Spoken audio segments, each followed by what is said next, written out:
Hello students, myself Deep Jetwani and I am your physics faculty.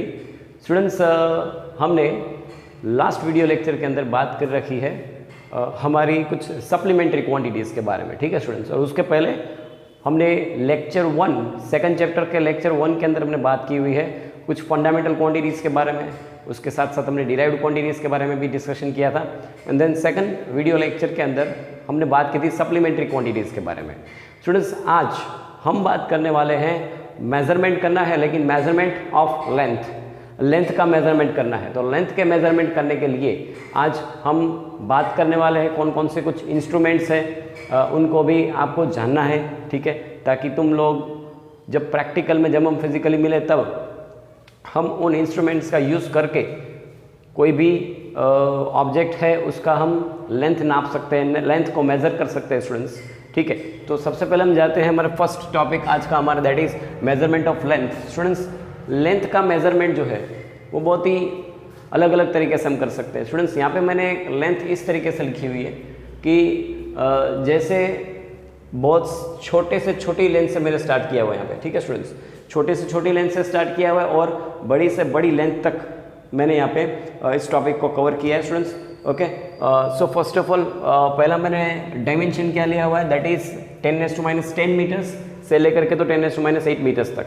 मतलब कि अगर हमें कोई भी ऐसा एक हमारे पास ऑब्जेक्ट है कि जिसका जो लेंथ है दैट इज़ 10⁻10 मीटर से लेकर के तो 10⁻8 मीटर तक के बीच का हो अगर, तब हम उस ऑब्जेक्ट को कैसे मेज़र कर सकते हैं, उस ऑब्जेक्ट को हम माइक्रोस्कोप से हम उसको मेज़र कर सकते हैं स्टूडेंट्स। एंड देन उसके बाद 10⁻5 मीटर की बात करें अगर, तो 10⁻5 मीटर अगर जिसका भी लेंथ है स्टूडेंट्स, उसको हम कौन से इंस्ट्रूमेंट के अंदर हम मेज़र करेंगे स्टूडेंट्स। तो उसको मेज़र करने के लिए हमारे पास वी हैव 2 इंस्ट्रूमेंट्स, ठीक है। तुम लोग माइक्रोस्कोप तुम लोगों ने देखा होगा, ठीक है, तुम लोगों ने माइक्रोस्कोप देखा होगा। एक माइक्रोस्कोप की हम बात करते हैं। एंड देन 10⁻5 मीटर यहाँ पर है माइक्रोमीटर स्टूडेंट्स, माइक्रोमीटर, और ये माइक्रोस्कोप, ये माइक्रोमीटर स्क्रू गेज है। तुम लोग जब फिजिकली आओगे तब हम इसके ऊपर एक्सपेरिमेंट भी करने वाले हैं, ठीक है। इसका हम यूज़ कैसे करेंगे वो भी सीखेंगे। देन स्फेरोमीटर को भी हम 10⁻5 मीटर्स जितनी लेंथ मेज़र करने के लिए हम उसका यूज़ कर सकते हैं students. And then order of length है 10⁻4 मीटर। तो 10⁻4 मीटर की लेंथ को मेज़र करने के लिए students we have vernier callipers here, ठीक है, हमारे पास वर्नियर कैलिपर्स है और वो वर्नियर कैलिपर्स से हम 10⁻4 मीटर तक की लेंथ को मेज़र कर सकते हैं स्टूडेंट्स, ठीक है। And then we have 10⁻3 to 10⁻2 metres, that is in metre scale. हम जो स्केल लेते हैं स्टूडेंट्स, स्केल से हम 10⁻3 मीटर से लेकर के तो 10⁻2 मीटर तक, मतलब कि हंड्रेड्स में वैल्यू मेज़र कर सकते हैं स्टूडेंट्स, ठीक है। हंड्रेड्स के अंदर हम मीटर स्केल के अंदर वैल्यू मेज़र कर सकते हैं students. And then more than 10⁻2 power, so 10⁻2 metres से लेकर के तो इन्फिनिटी, मतलब कि बहुत ज़्यादा डिस्टेंस तक अगर हमें किसी भी ऑब्जेक्ट को मेज़र करना है या तो लेंथ को मेज़र करना है, तो उस लेंथ को मेज़र करने के लिए स्टूडेंट्स हम यूज़ करेंगे टेलीस्कोप का या तो रडार का, ठीक है स्टूडेंट्स, टेलीस्कोप का या तो रडार का। ओके स्टूडेंट्स, तो ये तो बात हुई कि माइक्रोस्कोप है, माइक्रोमीटर है, micrometer screw gauge, spherometer, vernier callipers, metre scale, ये तो इतनी बात हुई। लेकिन स्टूडेंट्स क्या हो अगर टेलीस्कोप रडार का यूज़ करें, या तो फिर हम सपोज कि रडार का और टेलीस्कोप दोनों का हम इसमें तो यूज़ कर सकते हैं कि इन दोनों का यूज़ करके हम किसी भी बहुत हमारे अर्थ से बहुत ही दूर एक ऑब्जेक्ट है, सपोज कि मून है, ठीक है, तो उसको उसकी डायमेंशंस को मेज़र करने के लिए या तो फिर अर्थ से लेकर के तो मून तक के डिस्टेंस को मेज़र करने के लिए, या तो फिर अर्थ से सन के डिस्टेंस को मेज़र करना हो तो हम क्या कर सकते हैं, क्या हम वहाँ पे जाएंगे मेज़र करने के लिए? नहीं स्टूडेंट्स, हम जा नहीं सकते वहाँ पे। तो हमारे पास एक ऐसा फिजिक्स के अंदर एक ऐसा मेथड की आज बात करने वाले हैं स्टूडेंट्स कि उस मेथड से हम यहाँ पर बैठे बैठे स्टूडेंट्स हमारी बुक और पेन से ही यहाँ पे बैठे बैठे अर्थ से लेकर के तो सन तक का जो डिस्टेंस है वो हम मेज़र कर सकते हैं स्टूडेंट्स। ठीक है स्टूडेंट्स, तो आज हम वही मेथड डिस्कस कर रहे हैं अभी जो, तो इतना अगर क्लियर हो जाए, ये तुम लोग लिख लेना, इसके ये नोट कर लेना किस किस के अंदर क्या क्या काम लगने वाला है, कौन कौन सी लेंथ के लिए कौन कौन से इंस्ट्रूमेंट काम लगेंगे। स्टूडेंट्स इन सारे इंस्ट्रूमेंट्स को मैंने यहाँ पे दिखाने का ट्राई किया है, तुम लोग देख सकते हो, और इसके साथ साथ मैं इन सभी इंस्ट्रूमेंट्स का लिंक भी तुम लोगों को फॉरवर्ड कर लूँगा। लेकिन स्टूडेंट्स तुम लोग जल्द से जल्द मेरा कांटेक्ट करना, जैसे ही वीडियो मिले तब मुझे बता देना, मैं इन सब का लिंक तुम लोगों को फॉरवर्ड कर दूंगा। ये कैसे काम करते हैं वो भी आप लोग एक बार देख लो। ठीक है स्टूडेंट्स, चलो तो मेजरमेंट ऑफ लेंथ के अंदर अभी हम बात करते हैं, बहुत बड़ी लेंथ को मेज़र करना हो तो क्या करें। तो जब हम बहुत बड़ी लेंथ को मेज़र करने जाएं, then what we have to do, हमें एक मेथड का यूज़ करना चाहिए स्टूडेंट्स। वो method that is a unique method, बहुत अच्छा मेथड है कि हम यहीं पे बैठ के ही स्टूडेंट्स, हम यहीं पे बैठ के सब कुछ मेज़र कर सकते हैं स्टूडेंट्स। वो है पैरालैक्स मेथड।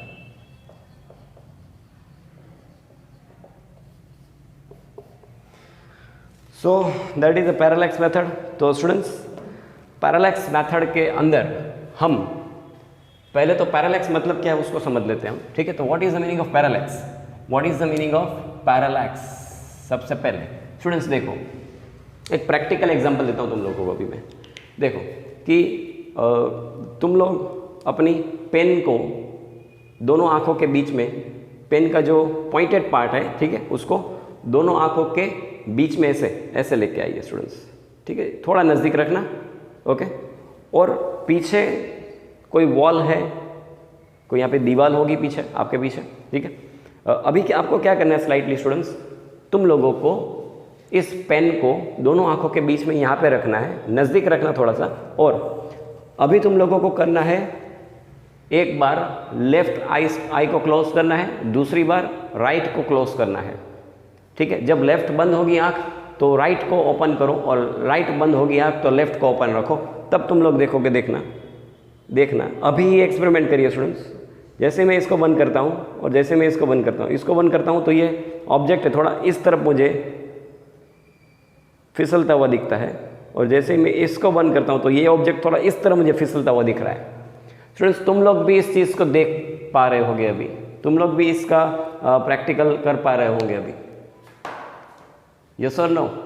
ठीक है, तो तुम लोग अभी क्या देख पा रहे हो कि ये जो ऑब्जेक्ट है, या तो ये जो पॉइंटेड एरिया है, पॉइंटेड पार्ट है, वो क्या कर रहा है, अपनी जगह से डिस्प्लेस कर रहा है। और हमें ऐसा लग रहा है, हकीकत में ऐसा है नहीं स्टूडेंट्स, लेकिन हमें ऐसा लग रहा है कि ये ऑब्जेक्ट जो है वो डिस्प्लेस हो रहा है, इसकी जगह चेंज हो रही है। लेकिन हकीकत में इसकी जगह चेंज नहीं हो रही है स्टूडेंट्स, वो तो तुम लोगों को भी पता है स्टूडेंट्स। तो यहाँ पे हो क्या रहा है स्टूडेंट्स, हकीकत में देखो, ये हमारी एक आँख है, दिस इज अवर सेकंड आई। एक दोनों आँख को मैं पॉइंट से नाम दे देता हूँ, this is A point, this is B point. Okay students, clear है स्टूडेंट्स। एंड देन हम जिस पेंसिल को देख रहे थे उसका जो पॉइंटेड एरिया है दैट इज दिस, इसको मैं नाम दे देता हूँ ओ, इसको मैं नाम देता हूँ ओ। अभी क्या हो रहा है स्टूडेंट्स कि हम जब बी आँख बंद कर देते हैं तब हम ए से ओ तक को देख रहे हैं यहाँ पे इस तरीके से, और जब हम बी से ओ को देख रहे हैं तो यहाँ से इस तरीके से देख रहे हैं स्टूडेंट्स। तो ये ऑब्जेक्ट हमें यहाँ पे दिखाई दे रही है और ये ऑब्जेक्ट हमें यहाँ पे दिखाई दे रही है। तो इतना पीछे वॉल के अंदर इतना डिफरेंस जनरेट हो रहा है स्टूडेंट्स। ठीक है, तो ये डिफरेंस क्यों जनरेट हुआ स्टूडेंट्स, क्योंकि यहाँ पे देखो स्टूडेंट्स, तुम लोग देख सकते हो कि यहाँ पे एंगल बना है, इसलिए थीटा बनता है, इसलिए ये है इसको एंगल, ये इस एंगल को बोलते हैं स्टूडेंट्स।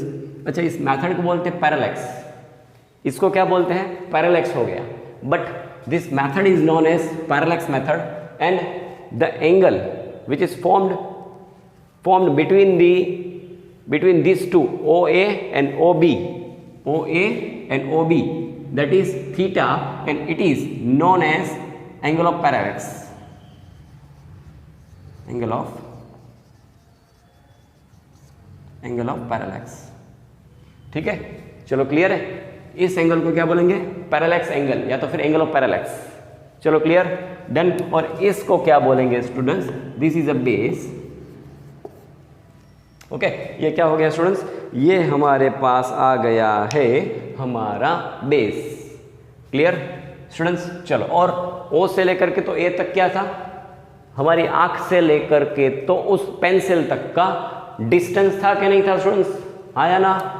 यस, ओ से लेके करके तो A, that is the distance. Okay है, चलो स्टूडेंट्स क्लियर है? चलो डन। एंड देन उसके बाद अगर हम बात करें बेस को, हम क्या लिख लेते हैं, सपोज करो ए से लेकर के तो बी, इस बेस को मैं नाम दे देता हूँ स्मॉल बी। अगर हम इस बेस को स्मॉल बी नाम दे देते हैं स्टूडेंट्स, तो अभी क्या हो गया, इस बेस के सामने वाला जो एंगल बनता है दैट इज थीटा एंगल, ये ओ से लेके ए तक का डी।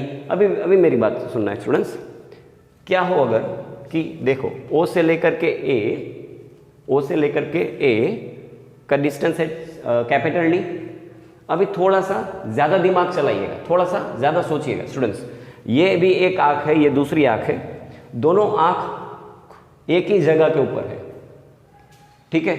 मतलब कि पेंसिल से उन दोनों आँखों का डिस्टेंस जो है दैट इज सेम, दोनों आँखों से पेंसिल तक का डिस्टेंस सेम है स्टूडेंट्स। अभी क्या होगा, अगर डिस्टेंस सेम है तो ओ से ए जितना वैल्यू मिलेगा, जितना डिस्टेंस मिलेगा स्टूडेंट्स, उतना ही वैल्यू ओ से बी के अंदर मिलेगा, नहीं मिलेगा स्टूडेंट्स? मिलेगा नहीं मिलेगा? यस, बिल्कुल मिलेगा स्टूडेंट्स। तो इसका मतलब ये हुआ कि ओ से बी तक की वैल्यू भी आएगी हमारे पास, that is capital D students. Clear है? ये बात समझ में आ रही है स्टूडेंट्स? फटाफट से इसको नोट कर लेना, फटाफट से इसको नोट कर लेना स्टूडेंट्स, फटाफट से नोट कर लेना, ठीक है? और इसके जो पीडीएफ जो है, इसका जो नोट्स जो है वो मैं तुम लोगों को अवेलेबल करवा दूंगा, ठीक है? क्लियर है? इस सेकंड चैप्टर का जो पीडीएफ नोट्स है वो सब तुम लोगों को अवेलेबल हो जाएंगे। और अगर किसी को ना मिले तो मेरा कांटेक्ट कर लीजिएगा जल्दी से जल्दी। ओके, चलो ये नोट हो जाए, उसके बाद अभी हम जिसकी बात कर रहे थे, दैट इज क्या था, मैं अभी तुम लोगों को यही बोल रहा था ना कि अगर हमें अर्थ के ऊपर बैठ के ही सन तक का डिस्टेंस मेजर करना है स्टूडेंट्स, तो भी हम इजीली उसका डिस्टेंस मेजर कर सकते हैं स्टूडेंट्स। अभी वो कैसे, देख लीजिएगा स्टूडेंट्स। मान लेना कि ये ए और बी पॉइंट हमारे अर्थ के अंदर का जो डायमीटर है, अर्थ का जो डायमीटर है उसके 2 पॉइंट्स है। मतलब कि डायमीटर, सपोज कि अर्थ का डायमीटर है, उसका एक and that is A and the second end of the diameter that is be here. Okay, so I am representing the diameter which is in the earth. Students देख पा रहे हो तुम लोग इस फिगर को? क्लियर है? Okay done. या तो फिर यहाँ पे कोई भी प्लानेट हो तो कोई भी प्लानेट तक का डिस्टेंस भी तुम लोग यहाँ पे मेजर कर सकते हो, अर्थ से लेकर के तो कोई भी प्लानेट, ठीक है? सन का भी डिस्टेंस मेजर कर सकते हो स्टूडेंट्स। सपोज कि मैं यहाँ पे ड्रॉ करता हूँ, सन को दिख रहा है, यस दिख रहा है।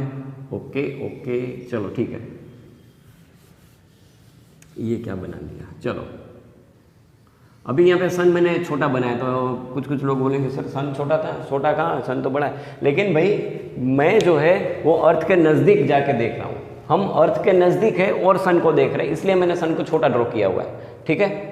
जिसके नज़दीक हम होते हैं स्टूडेंट्स वो चीज़ हमें बड़ी दिखती है ना, और जिसके दूर होते हैं वो चीज़ हमें छोटी दिखती है, तो मैंने उस एंगल से ड्रॉ किया है, ठीक है? समझ में आई बात? तो चलो ये है अर्थ, ये है सन। अभी देखना ये जो अर्थ है इसका ये जो डायमीटर होगा ये तो कुछ इतना होगा। इस डायमीटर को हम क्या बोलेंगे स्टूडेंट्स? इस डायमीटर को बोलेंगे हम बेस, ठीक है? तो बेस है बी यहाँ पर, बेस है बी यहाँ पर। अभी इस बेस से लेकर के सन के कोई भी एक पॉइंट के ऊपर, मान लो ये पॉइंट है, ये this is the point, it is denoted by O. मैंने इस पॉइंट को ओ से डिनोट कर दिया है स्टूडेंट्स, ठीक है? अभी क्या होगा, बी से लेकर के तो ओ तक का डिस्टेंस, और यहाँ पे ए लिख देता हूँ, यहाँ पे बी लिख देता हूँ। ए से लेकर के तो ओ तक का डिस्टेंस और बी से लेकर के तो ओ तक का डिस्टेंस, तो तुम लोगों को पता ही है ना स्टूडेंट्स कि दोनों सेम है या नहीं, ठीक है? तो हम क्या करेंगे अभी कि ओ से लेकर के ए, तो ए का डिस्टेंस हमें पता है that is D, capital D हमने रखा हुआ है। अच्छा स्टूडेंट्स, इसके अंदर अगर तुम लोग इसकी मतलब कि इसके सिंबल को अगर चेंज करना चाहो तो भी कर सकते हो। ये तो एक सिंबॉलिकली मतलब कि जिसने सिंबल इसको दिया है उस हिसाब से हमने टेक्स्ट बुक में तो सिंबॉलिकली रिप्रेजेंटेशन किया हुआ है। बाकी इसके बाद वाला जो कॉन्सेप्ट है उसके अंदर सेम थिंग है, कोई चीज़ अलग नहीं है। उसके बाद वाली थियरी हमारे टेक्स्ट बुक के अंदर, वो भी मैं इसके साथ साथ ही करवा दूंगा तुम लोगों को, ठीक है। तो ए से लेकर के तो हमने यहाँ पे पहले मेजर कर लिया है, A B that is a base, and then this capital D it is the distance of the earth from the sun. Sun से अर्थ तक का डिस्टेंस, अर्थ से सन तक का डिस्टेंस सब सेम ही होता है, ठीक है, कुछ भी बोलो, ओके। अभी हम बात करते हैं डी, हमारे पास यहाँ पे हमने डी को दे दिया, लेकिन ये क्या है स्टूडेंट्स, ये क्या है स्टूडेंट्स? अभी देखना कि हम अर्थ के जो डायमेंशन है, अर्थ का जो डायमेंशन है उसके एक पॉइंट के ऊपर जा कर के देखते हैं टेलीस्कोप से इस ओ पॉइंट को, किस ओ पॉइंट को, इस ओ पॉइंट को देखते हैं, ठीक है। फिर हम बी पॉइंट के ऊपर आते हैं, यहाँ पे जो डायमीटर है उसका जो second and that is a B point, यहाँ पे आकर के देखते हैं इस ओ पॉइंट को, टेलीस्कोप से देखते हैं। तब क्या मिलता है हमें कि इन दोनों के बीच का जो एंगल जो मिलता है ओ ए और ओ बी के बीच का जो एंगल जो मिलता है दैट इज थीटा, और उसी एंगल को हम क्या बोलते हैं? पैरेलैक्स एंगल, या तो एंगल ऑफ पैरेलैक्स या तो पैरेलैक्स एंगल।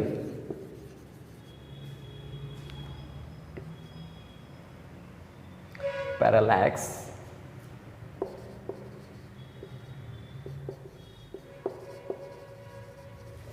एंगल, ठीक है, ओके स्टूडेंट्स। ये है पैरेलैक्स एंगल, ये बेस, ये डिस्टेंस है, दोनों क्लियर है, सही है बात। चलो अभी मैंने तुम लोगों को एक फॉर्मूला करवाया था हमारा लेक्चर 1 के अंदर। अब अगर तुम लोग भूल चुके हो स्टूडेंट्स, लेक्चर 1 जाके रिफर करो, लेक्चर 1 का रिवीजन करो। लेक्चर 1 के अंदर मैंने जो फॉर्मूला दिया था भाई वो सेम फॉर्मूला है, इसीलिए मैंने वो 0 चैप्टर बनाया था कि अभी कहीं पे भी इजी लगे सब तुम लोगों को, ठीक है। तो क्या था, वो भी यही फॉर्मूला था कुछ। यहाँ पे तुम लोग देख सकते हो स्टूडेंट्स कि सपोज कि मान लो कि ये सर्कल है पूरा, ये सर्कल का सेंटर पॉइंट है, ये मान लो, ठीक है, ये मान लो कि सर्कल का सेंटर पॉइंट है। अभी देखना स्टूडेंट्स, ये आर्क जैसा बन गया, ये क्या बन गया, आर्क बन गया। So angle is equals to arc upon radius. ये हमने चैप्टर 2 के फर्स्ट लेक्चर के अंदर भी यही हमें देखा था, यही फॉर्मूला देखा था हमने, ठीक है। तो अभी इस एंगल, इस फॉर्मूले को हम यहाँ पे यूज करें अगर, तो एंगल क्या हो जाएगा, angle is theta here, okay, and arc is be here, and the radius that is a distance that is capital D here। Students हम लोग देख सकते हैं कि हमारे पास एक फॉर्मूला मिला है, that is theta is equals to B by D. Students अभी अगर स्टूडेंट्स तुम लोगों को ये बोला जाए कि हम लोग तुम लोगों को डिस्टेंस दे रहे हैं और we have B here and capital D here and you have to find theta here, okay. So students can you find that theta, value of theta, तुम लोग थीटा की वैल्यू फाइंड कर सकते हो, ठीक है ना, ओके। तो इसके ऊपर से हम थीटा की वैल्यू भी निकाल सकते हैं, बी की वैल्यू भी निकाल सकते हैं, कैपिटल डी की वैल्यू भी निकाल सकते हैं। कोई भी दो चीज हो, तीसरी चीज we can easily find from this formula. चलो क्लियर है, डन है, ओके है। हमारे टेक्स्ट बुक का एग्जाम्पल नंबर आई थिंक 2.3 होगा, 2.3 इसी मेथड के ऊपर बेस्ड है, ठीक है स्टूडेंट्स। उसको भी हम नेक्स्ट लेक्चर के अंदर कवर करने वाले हैं। लेकिन ये फॉर्मूला अगर तुम लोगों को क्लियर हो जाए, अगर ये फॉर्मूला क्लियर हो जाए, तो अभी मैं तुम लोगों को एक दूसरी वे से इस टॉपिक को दिखाता हूँ, अलग वे से इस टॉपिक को दिखाता हूँ कि देखना स्टूडेंट्स, बात सेम ही है, कोई बात अलग नहीं है। तुम लोग सेम तरीके से अगर देखने जाओ तो अगर मैं इस थीटा को अल्फा बोल दूँ, अगर मैं इस थीटा को अल्फा बोल दूँ और मैं इस वैल्यू को, डिस्टेंस को सेम डी रखो, लेकिन अगर मैं इस बी को मैं क्या बोल दूँ, स्मॉल डी बोल दूँ, ठीक है। थीटा को मैं अल्फा बोल दूँ और बेस बी को मैं डी बोल देता हूँ, स्मॉल डी, और ये डिस्टेंस का डिस्टेंस सेम रखता हूँ। स्टूडेंट्स अब ये फॉर्मूला क्या लगने वाला है एंगल के लिए, क्या ये कुछ इस तरीके से लगेगा, थीटा की जगह पे अल्फा लगाऊं, बी की जगह पे लगेगा small D and then capital D is as it is. तो क्या यही फॉर्मूला लगेगा कि नहीं लगेगा स्टूडेंट्स? देख लेना स्टूडेंट्स, ये तुम लोगों के अंदर टेक्स्ट बुक के अंदर ही है, पैरेलैक्स मेथड के अंदर ही है, सेकंड फॉर्मूला ये बनाया हुआ है। लेकिन बात दोनों एक है स्टूडेंट्स, तुम लोग यहाँ पे क्लियरली देख पा रहे हो। थीटा की जगह पे अल्फा लगाया, बी की जगह पे डी लगा दिया, वो तो डी कैपिटल डी का डी सेम ही है। ठीक है स्टूडेंट्स, तो दोनों के अंदर ये दोनों का बेस भी तो तुम लोगों को मैंने फर्स्ट लेक्चर के अंदर तो बता दिया था ना स्टूडेंट्स कि angle is equals to arc by radius होता है ना। ठीक है ना, आ गई ना बात समझ में? चलो क्लियर है, वेरी गुड। तो इस मेथड से हम पैरेलैक्स मेथड से हम अगर हमारे पास ए से लेकर के तो ओ तक का डिस्टेंस हो और थीटा हो तो हम बी को निकाल सकते हैं स्टूडेंट्स। कोई भी चीज़ हम कोई भी टॉपिक को हम इसमें से मतलब कि कोई भी वैल्यू को हम इसमें से निकाल सकते हैं स्टूडेंट्स। ठीक है, हम एक काम करते हैं, एक सिंपल एग्जांपल ले लेते हैं स्टूडेंट्स, सिंपल वाला एक क्वेश्चन ले लेते हैं, सिंपल वाला एक एग्जांपल ले लेते हैं and that example is example लेते हैं हमारी टेक्स्ट बुक में से ही ले लेते हैं स्टूडेंट्स। तो टेक्स्ट बुक का एग्जांपल हम लोगों को क्लियर भी हो जाए साथ साथ में।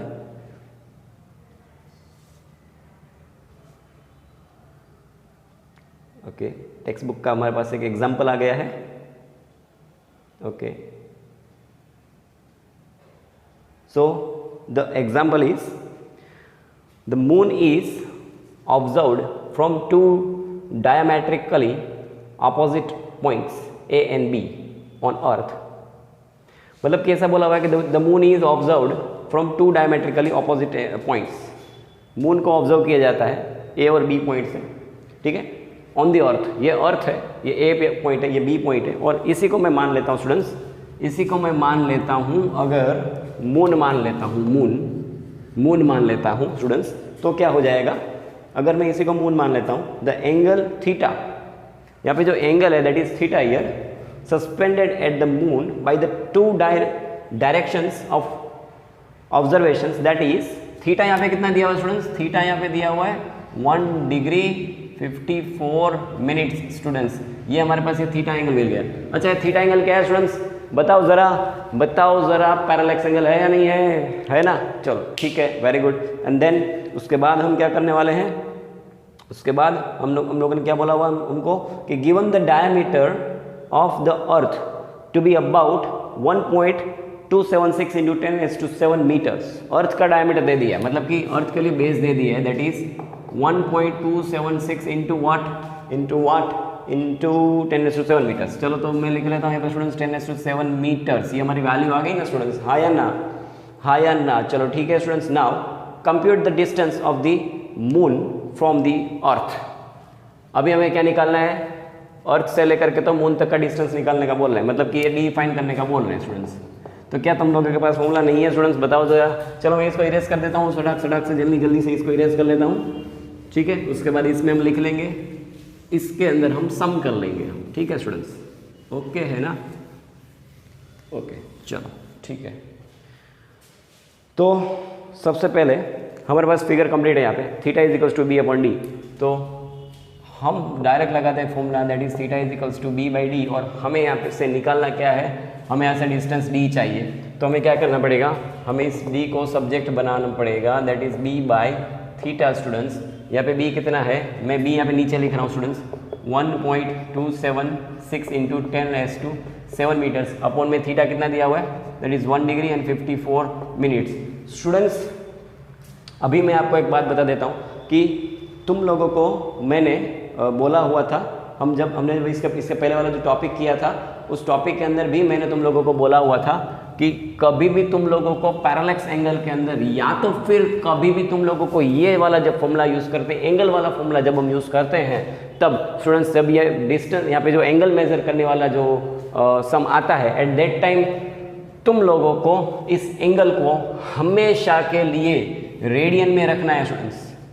लेकिन हमारे पास थीटा यहाँ पर रेडियन में दिया नहीं गया है, 1 डिग्री 54 मिनट्स है स्टूडेंट्स, 1 डिग्री 54 मिनट्स है स्टूडेंट्स। अगर तुम लोगों ने एग्जाम्पल नंबर 2.1 किया होगा स्टूडेंट्स, तो तुम लोगों को आता होगा। ठीक है, तो ही तुम लोगों को ये सम आएगा। ठीक है, अगर जिन लोगों ने ये 2.1 नहीं किया एग्जाम्पल, उन लोगों के लिए मैं इसके बाद वाला मतलब कि इसके पहले एक वीडियो अपलोड करवा देंगे हम। ठीक है, ये वीडियो लेक्चर जब अपलोड होगा उसके पहले 2.1 वाला अपलोड करवा दूंगा। ओके, उसके बाद हम 1 डिग्री 54 मिनट्स आ जाएगा यहाँ पे, मतलब कि उसको कैसे कन्वर्ट करना है वो तुम लोगों को आ जाएगा। देख लो 1 डिग्री 54 मिनट्स यहाँ पर हमारे पास अवेलेबल है। सबसे पहले क्या करना है स्टूडेंट्स, 60 1 डिग्री में से क्या आ जाएगा 60 मिनट। 1 डिग्री मतलब कितना होता है वो ये तो मैंने बोला हुआ था, 1 डिग्री मतलब कि 60 मिनट्स आता है। ओके, और 54 मिनट है यहाँ पर, तो टोटल देखो इसका होता है 60 मिनट्स, इसका होता है 54 मिनट्स, टोटल कितना हुआ बताओ यार, बताओ ज़रा सा बता दो तो क्या होगा। यहाँ पे होगा 4 एंड 11 मतलब कि 114 मिनट्स है यहाँ पर। अब स्टूडेंट्स एग्जाम्पल नंबर 2.1 के अंदर हमने वैल्यू निकाला था, ठीक है, कि 1 मिनट्स, हमने क्या वैल्यू निकाला था 1 मिनट्स इज इक्वल्स टू कितना रेडियन, 1 मिनट के अंदर कितना रेडियन आता है भाई, निकाला था। ओके, इसके पहले वाला वीडियो लेक्चर अपलोड हो चुका है, ठीक है, तो उसी के बेसिस के ऊपर से उसी में से हम लोग वैल्यू निकाल लेते हैं। अगर तुम लोग इस वैल्यू को डायरेक्ट याद रखना चाहो, डायरेक्ट याद रह सकती है तो बेटर, हर बार सम करना नहीं पड़ेगा, फटाफट से हो जाएगा स्टूडेंट्स, ठीक है। तो 1 मिनट की वैल्यू यहाँ पे हम निकालेंगे, दैट इज 114 करके उसके साथ इसको मल्टीप्लाई कर देंगे। एक लॉजिक वाली बात पहले बता देता हूँ मैं तुम लोगों को कि हमारे पास 1 मिनट इज इक्वल्स टू कुछ रेडियन होगा, हम ट्राई रेशियो रखेंगे यहाँ पे, ठीक है, कि 1 मिनट इज इक्वल्स टू हमारे पास कुछ ना कुछ वैल्यू होगा, ठीक है, and 1 minute is equals to 2 point suppose कर लो 91 इंटू 10⁻⁻4 रेडियन है, -4 रेडियन है। चलो ये 2.91 इंटू 10⁻⁻4 रेडियन, 2.91 इंटू 10⁻⁻4 रेडियन है स्टूडेंट्स, ठीक है। अभी देखना स्टूडेंट्स कि 1 मिनट का अगर इतना रेडियन होता है स्टूडेंट्स, 1 मिनट में अगर इतना रेडियन निकलता है आंसर, सो 114 मिनट का कितना रेडियन निकलता होगा। सिंपल बात है यार, 114 इंटू ये कर दो, आंसर मिल जाएगा तुम लोगों को, और वो वैल्यू मिलेगी, वो किस में मिलेगी बताओ ज़रा, वो रेडियन में मिलेगी स्टूडेंट्स, ठीक है। तो 114 इंटू 2.91 इंटू 10⁻⁻4, लेकिन अभी मुझे लिखना पड़ेगा यहाँ पे रेडियंस। चलो क्लियर है, बताओ ज़रा क्लियर है, ठीक है। इसके पहले वाला जो वीडियो लेक्चर जो मैं अपलोड करूँगा 2.1, उस 2.1 और 2.2 दोनों सम डाल दूंगा मैं, ठीक है। तो 2.1 2.2 उसमें अगर इसमें अगर प्रॉब्लम हो तो पहले वो सही तरीके से समझ लेना स्टूडेंट्स, उसके अंदर मैं क्लियरली बोल दूंगा कि रेडियन कैसे है वो सब, ठीक है। चलो इसको मैं हटा दूँ अभी, ठीक है, ये तुम लोगों की सिर्फ इन्फॉर्मेशन के लिए लिखा था मैंने। बाकी थीटा की वैल्यू हमें मिल गई है, तो हम अभी थीटा की जगह पे क्या लिखेंगे students, that 114 into 2.91 into 10⁻⁻4 radian में होगा, ठीक है। किस में होगा, तो कि रेडियन में होगा, और हमारे पास थीटा तो हमारा था ही पहले से।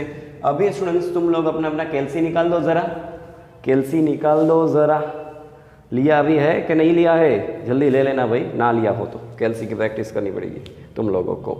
चलो तो सबसे पहले स्टूडेंट्स क्या करना है तुम लोगों को, 1.276 कैल्सी में लिखना है, 1.276 divided by what, divided by 114 and again divided by 2.91, सीधा आंसर निकल जाएगा स्टूडेंट्स। कैल्सी का शॉर्टकट यूज करना सीख लेना है अभी।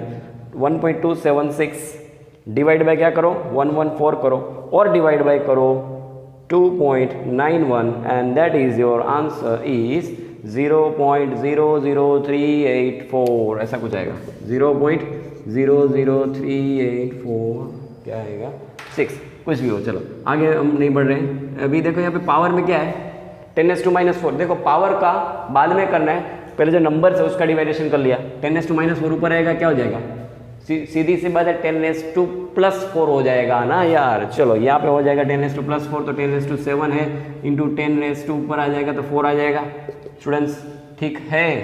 तो अभी 7+4 क्या हो जाएगा 11, ठीक है। तो यहाँ पे 10⁻11 तो आ गया, 10⁻11 तो यहाँ पर आ गया। लेकिन मैं तुम लोगों को एक बात याद दिला दूँ कि अगर हम यहाँ पे जो डेसिमल पॉइंट है ना उसको हम इस तरफ घुमाने हैं, देखो फिजिक्स का एक लॉ है, ठीक है, कि हमने फर्स्ट चैप्टर के अंदर भी पढ़ा था कि जो कोई भी डिजिट्स है उसमें से फर्स्ट नॉन डिजिट जो भी नंबर है उसके बाद में पॉइंट को पहुंचाना है तुम लोगों को, मतलब कि यहाँ पे पहुंचाना है, मतलब यहाँ से उठा के यहाँ पे पहुंचाना है। तो उसके लिए कितनी बार जाना पड़ेगा, देखो एक बार गए, दूसरी बार गए और तीसरी बार गए, तो क्या लिखेंगे 3.8 3.846 वॉट एवर कुछ लिखेंगे। लेकिन हम एक चीज़ याद रखना, हम लोग इस तरफ गए हैं, इस तरफ गए हैं 1 time 2 time and 3rd time, 3 बार गए हैं। एक बार ट्रांसफ़र किया, दूसरी बारी ट्रांसफ़र किया और तीसरी बारी ट्रांसफ़र किया, फिर जाकर हम यहाँ पर आंसर के ऊपर पहुँचे हैं स्टूडेंट्स। ठीक है, चलो क्लियर है क्लियर। तो 3 बार इस तरफ गए हम, 3 बार इस तरफ गए हम, क्या इस तरफ गए। देखो नंबर लाइन से याद रखना सीखो, नंबर लाइन में यहाँ पे था पॉजिटिव, यहाँ पे था निगेटिव। जब तुम पॉजिटिव में जाओगे तो तुम लोगों को पावर देना है निगेटिव, पावर कैसा है, मैं इसे डायरेक्ट माइनस भी लिख देता हूँ, यहाँ पे पॉजिटिव लिख देता हूँ। ठीक है, और अगर माइनस में जाओगे तो प्लस पावर कर लो, प्लस में जाओगे तो माइनस पावर लेना है। मतलब हम जा रहे हैं प्लस में, हाँ जा रहे हैं यार। और 7 और 4 11 हो यार, बार 11 लिख लिया हमने। फिर क्या करना है, एक बारी, दूसरी बारी और तीसरी बारी ट्रांसफ़र किया। अगर पॉइंट 3 बार ट्रांसफ़र होता है, देखो पहले तो इन दोनों का मैंने सम करके लिख दिया 10⁻11, हाँ या ना, हाँ बिल्कुल हाँ। और अभी पॉइंट इस बार मैंने इसमें एक बार ट्रांसफ़र किया, दूसरी बार ट्रांसफ़र किया, तीसरी बार ट्रांसफ़र किया। So the answer is 10⁻3। So the answer is 10⁻3 metres. अभी क्या होता है, ये 10⁻11 है, 10⁻3 है, बीच में मल्टीप्लिकेशन का साइन है, बेस सेम है, पावर का क्या होगा, सम होगा। लेकिन 11 + -3 क्या होगा, 11 + -3 क्या होगा, प्लस माइनस माइनस नहीं होगा यार। तो 11 में से 3 निकालो, 11 गया, 10 गया, 9 गया, 8 बचेगा। ठीक है, और प्लस में 8 बचेगा, माइनस में बचेगा, तो भाई प्लस में 8 बचेगा। तो यहाँ पे पावर हम क्या लिखेंगे अभी, 3.846 × 10⁻8 metres. So this is your answer. चलो ठीक है, बात क्लियर है, बात समझ में आई है ना, बात ओके है, ठीक है। चलो अभी हम इसके आंसर को यस 3.8584 लिख सकते हो। यहाँ पे हमने राउंड ऑफ कर लो। अगर देखो इसको अगर राउंड ऑफ कर लो, इसको अगर राउंड ऑफ कर लोगे 4 को, तो क्या आ जाएगा 3 पॉइंट। अच्छा, जिसको राउंड ऑफ करना है उसके पीछे देखो भाई, पीछे कौन है, उसके पीछे है 6। तो अगर उसके पीछे 6 है तो इसमें क्या कर देना, एक का इंक्रीमेंट लगा देना और 10⁻8 metre. So this is your answer. ठीक है, चलो क्लियर, डन। तो इस तरीके से स्टूडेंट्स इसके बाद वाला भी एक एग्जाम्पल है, दैट इज एग्जाम्पल नंबर कौन सा है, नंबर है एग्जाम्पल नंबर 2.4 वाला है, 2.4 वाला एग्जाम्पल है। ठीक है स्टूडेंट्स, तो ये था 2.3 एग्जाम्पल, वो हमने यहाँ पर किया। 2.4 एग्जाम्पल जो है वह मैं तुम लोगों को होमवर्क में दे रहा हूँ स्टूडेंट्स, तुम लोग उसका प्रैक्टिस करो। ठीक है, देख लो उसको, आ रहा है नहीं आ रहा है, आंसर निकला नहीं निकला। अगर कुछ डाउट्स, क्वेश्चन, क्वेरी हो तो मुझे व्हाट्सएप कर देना, मैं जब भी टाइम मिलेगा तब तुम लोगों को रिप्लाई कर दूंगा। ठीक है, तो आज के लिए रखते हैं बस इतना, बाकी का हम देखेंगे नेक्स्ट वीडियो लेक्चर के अंदर। Thank you very much students.